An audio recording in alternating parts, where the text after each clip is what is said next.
As Ezra Bridger tried to leave the Sith Temple of Malachor, the Jedi Padawan was greeted by the intimidating sight of Darth Vader, standing atop of his TIE Advanced Starfighter. After a brief duel, in which Ezra's lightsaber is broken by the Sith apprentice, Vader is about to deal a killing strike when he hears a familiar voice behind him. The Padawan of Anakin Skywalker, Ahsoka Tano, stood defiantly, and Vader offered her mercy, unlike with his previous victims, but she refused, and the two duelled near the temple's obelisk. Ahsoka is initially pushed down to the foot of the temple, but recovers to slash Vader's mask before the temple begins to close. Soon the temple is on the verge of collapse, and in a bid to save her master and herself, Ahsoka plunged her lightsabers into the floor, but is saved by Ezra from the clutches of Vader. Now in a realm known as the Worlds Between Worlds, any hope to change the past is stopped by Darth Sidious, and the temple is destroyed, forcing Ahsoka and Ezra to escape. But what if Ahsoka had entered a different portal? What if Ahsoka went back in time to save Anakin? How would Ahsoka stop Anakin's turn to the dark side?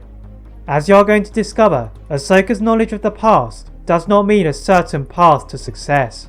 Ahsoka and Ezra ran along one of the pathways in the Worlds Between Worlds, as the blue flames of the Emperor's sorcery chased them. The two Force users part ways, with Ezra going back to Lothal, and Ahsoka being guided by her convor Morai. The former Jedi goes on to take many twists and turns through the network of pathways, but eventually finds the one she wanted and leapt through. Waking up from the floor, Ahsoka found herself on board a Republic attack shuttle, remembering where she was. Now she was back to her younger Padawan self, but the memories and abilities still remained.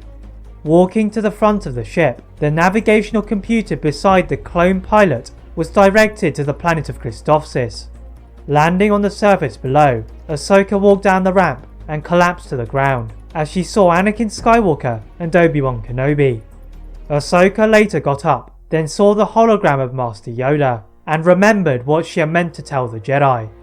Later on, after Anakin had accepted Ahsoka as his Padawan, this was the first opportunity for Ahsoka to change the future.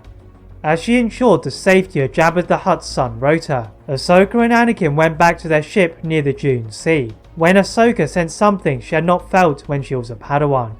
The Padawan took a speeder bike against the wishes of Anakin, and crossed several desert dunes, before reaching the remnants of a Tusken Raider camp. As she walked amongst the dried blood, she felt anger, and turned to see Anakin. The Jedi Knight was imbued with the dark side, just like his future self Vader, and Ahsoka knew he had caused the pain to the Tuskens. Going back to their ship, Ahsoka had unlocked a part of Anakin's past that she had not been able to do before, and they silently travel back to Coruscant. As they left their ship, they are greeted by Yoda and Obi-Wan, and it is the Grand Master who wishes to speak to Ahsoka. Inside his quarters, Yoda immediately knew that Ahsoka was from the future, as she was too powerful for a Padawan learner, and she revealed what had happened to the Jedi and Anakin, but not what had happened to Palpatine just yet. Yoda is shocked to hear that the Jedi had been betrayed by the clones, and he realised the Order had been deceived by the Sith over the past 1,000 years.